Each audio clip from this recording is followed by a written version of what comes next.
Hello friends, गौरव। और recently एक news आई कि यूएसए अपने long time friend Saudi Arabia को स्यू करना चाहता है। रीजन? वेल, अक्टूबर 2022 को सऊदी अरेबिया ने दुनिया के सामने ये अनाउंस किया कि वो और बाकी के ऑयल प्रोड्यूसिंग ओपेक कंट्रीज मिलकर अपना प्रोडक्शन कम कर देंगे। The Organization of the Petrol Exporting Countries, along with Russia, announced that it would cut its oil production by 2 million barrels per day. अब इस मुद्दे पर यूएसए का ये कहना है कि इससे अल्टीमेटली वर्ल्ड लेवल पर ऑयल सप्लाई कम होने लगेगा, जिसकी वजह से ऑयल के प्राइसेस शूट अप हो जाएंगे। और इसीलिए यूएसए ने क्लियरली सऊदी अरेबिया को यह वार्न किया है कि अगर ऐसा होता है तो सऊदी को इसके कॉन्सिक्वेंसेस भुगतने पड़ेंगे। लेकिन फ्रेंड्स, अब यहां पर सवाल यह आता है कि अक्सर यूएसए अपने नेशनल इंटरेस्ट को वर्ल्ड इंटरेस्ट के आड़ में सामने क्यों रखता है? सो क्या जेन्युइनली सऊदी का यह डिसीजन एक ग्लोबल इकोनॉमिक थ्रेट हो सकता है? एंड मोस्ट इंपॉर्टेंटली, इंडिया पर इसके क्या इंप्लीकेशंस होंगे? Let's find this out in our today's video. So friends, इस पूरे सिचुएशन को अच्छे से समझने से पहले लेट अस फर्स्ट अंडरस्टैंड कि ओपेक होता क्या है। वेल, ओपीईसी यानी कि OPEC stands for Organization of the Petroleum Exporting Countries. ये उन 13 मेजर ऑयल एक्सपोर्टिंग कंट्रीज का एक इंटर गवर्नमेंटल ग्रुप है जिनके अंडर आते हैं दुनिया के 80% ऑयल रिजर्व्स। अब ओपेक प्लस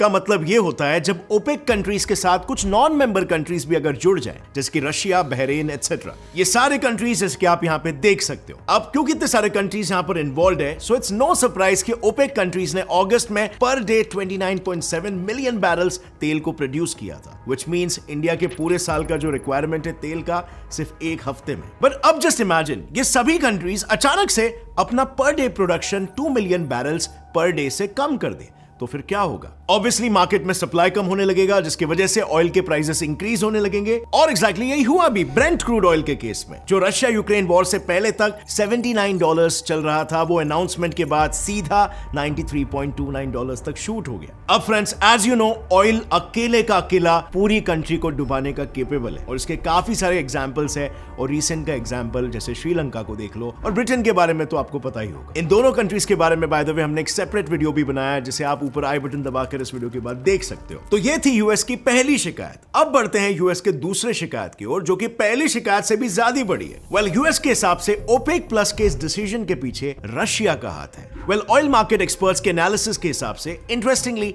ओपेक प्लस ने ऑयल प्रोडक्शन कैपेसिटी पर जो कैप लगाया है, मतलब एक मार्क सेट किया है कि इसके ऊपर किसी भी नेशन का ऑयल प्रोडक्शन नहीं बढ़ सकता, बट रशिया का प्रोडक्शन उस कैप से काफी कम है। इफेक्टिवली मीनिंग कि जहां पर एक तरफ ओपेक कंट्रीज प्रोडक्शन कम करेंगे, वहीं दूसरी तरफ रशिया प्रोडक्शन को बढ़ाता जाएगा। So of course now market में ऑयल की इस शॉर्टेज को फिल करेगा Russian oil, resulting in more profits for Russia in the longer term, which is why US काफी गुस्से में है and it has planned some serious consequences, जिसमें से पहले नंबर पर आता है नोपेक बिल। वेल, इस बिल के अकॉर्डिंग अगर OPEC plus countries world market में ऑयल प्राइसेस या ऑयल सप्लाई को मैनिपुलेट करने की कोशिश करेंगे, तो अमेरिका उनको स्यू कर देगा। एंड यस, ये बिल सिर्फ सऊदी नहीं बल्कि बाकी के सभी ओपेक प्लस कंट्रीज पर भी अप्लाई करता है। दूसरा कॉन्सिक्वेंस है यूएस से आने वाले आर्म्स इंपोर्ट पर full stop. Well, you will be surprised to know Saudi Arabia अपने 65% आर्म्स इंपोर्ट के लिए यूएसए पर ही डिपेंडेंट है। और तो और पिछले 5 सालों में सऊदी की यूएस पर डिपेंडेंसी डबल हो चुकी है। इनफैक्ट एक डेमोक्रेटिक कांग्रेसमैन ने तो ये तक कह दिया था, if it weren't for our technicians, their planes literally wouldn't even fly। और यही हमें लेकर जाता है इसके तीसरे कॉन्सिक्वेंस पर,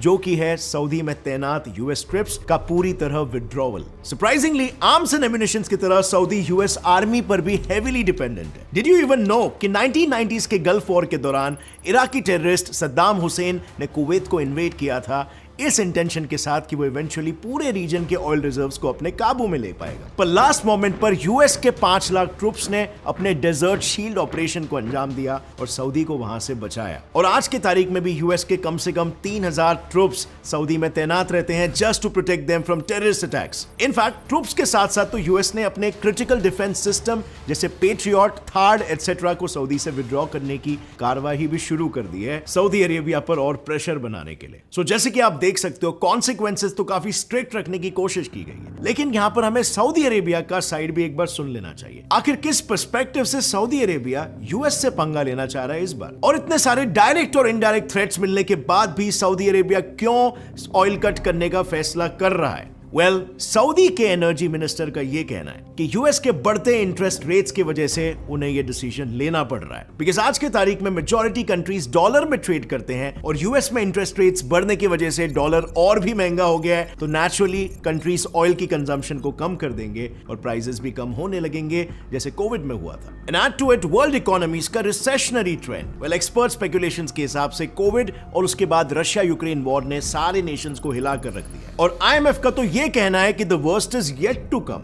ऐसे में ऑयल एक्सपोर्टिंग कंट्रीज को डर है कि अगर डिमांड फिर से गिरने लगी तो प्राइसेस भी फिर से फॉल करने लगेगा। Hence applying basic economics, OPEC ने अभी से ही प्रोडक्शन कम कर दिया है so that oil demand fall ही ना हो, और ये तो ये भी क्लेम कर रहे हैं कि इस डिसीजन से प्राइसेस हाइक नहीं होंगे। बेसिकली सऊदी अरेबिया अपना इंटरेस्ट देख रहा है और यूएस अपना। तो फिर ऐसे में मेरे मन में भी यही सवाल आया कि ब्रॉडर पर्सपेक्टिव में दोनों में से कौन सही है और कौन गलत। सो इसके लिए मैंने थोड़ा और रिसर्च किया और मुझे मिले कुछ hidden perspectives, and be prepared to be shocked, क्योंकि इस पूरे पनिश सऊदी कैंपेन के पीछे यूएस के कुछ वेस्टेड इंटरेस्ट्स हैं। वेल, असली रीजन है यूएस की बद से बदतर हो रही इकोनॉमी। वेल, इस ग्राफ को देखिए, इतना तेजी से तो घोड़ा भी नहीं भागता है जितने तेजी से यूएसए का इन्फ्लेशन रेट भाग रहा है, वो भी सिर्फ एक ही साल में। और ओपेक प्लस का oil cut was just like adding insult to injury, क्योंकि इस बात के सिर्फ अनाउंसमेंट से ही यूएस में ऑयल प्राइसेस सडनली बढ़ने स्टार्ट हो गए। इनफैक्ट यूएस की ग्रोथ सिर्फ स्टैग्नेंट ही नहीं बल्कि डाउनवर्ड जाती जा रही है, जिसकी वजह से एक्सपर्ट्स के हिसाब से आने वाले 1 से 2 सालों में यूएस में रिसेशन आना तय है। ऐसी ग्रिम सिचुएशन में US hiked oil prices afford ही नहीं कर सकता। And cherry on the top of the cake का काम किया है यूएस के मिड टर्म इलेक्शंस ने, जो नवंबर में ड्यू है। And this is our reason number 2,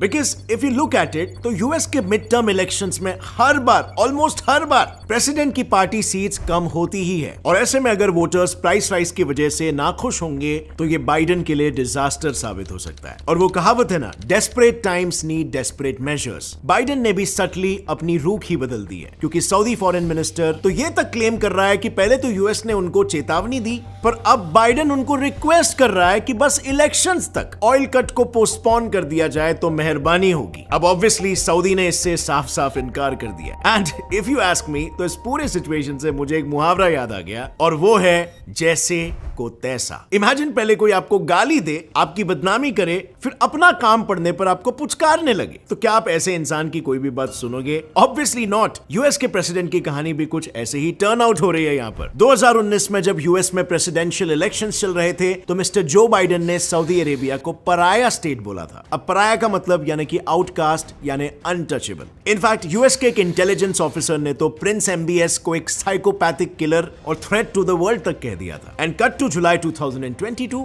वही जो बाइडेन सऊदी अरेबिया गया और वहां के प्रिंस मोहम्मद बिन सलमान के साथ फिस्ट बंप करके आए, जैसे कोई पुरानी गहरी दोस्ती हो। पर इस पूरे फ्रेंडली एक्सचेंज का बस एक ही रीजन था, एंड दैट वाज मोहम्मद बिन सलमान को कन्विंस करना कि वो तेल की प्रोडक्शन को बढ़ा दे। क्यों? क्योंकि यूएस में तेल की कीमत पिछले 1 साल में $20 से भी ज्यादा बढ़ चुकी थी, और ऑब्वियसली इससे जनता गुस्से में थी, और वो भी मिड टर्म इलेक्शन के क्रूशियल टाइम पर। बट सऊदी अरेबिया भूलने वालों में से नहीं था, and this time it was not going to oblige. और 3 महीने बाद ही उसने उल्टा ऑयल कट करने की अनाउंसमेंट कर दी, मेकिंग यूएस फ्यूरियस।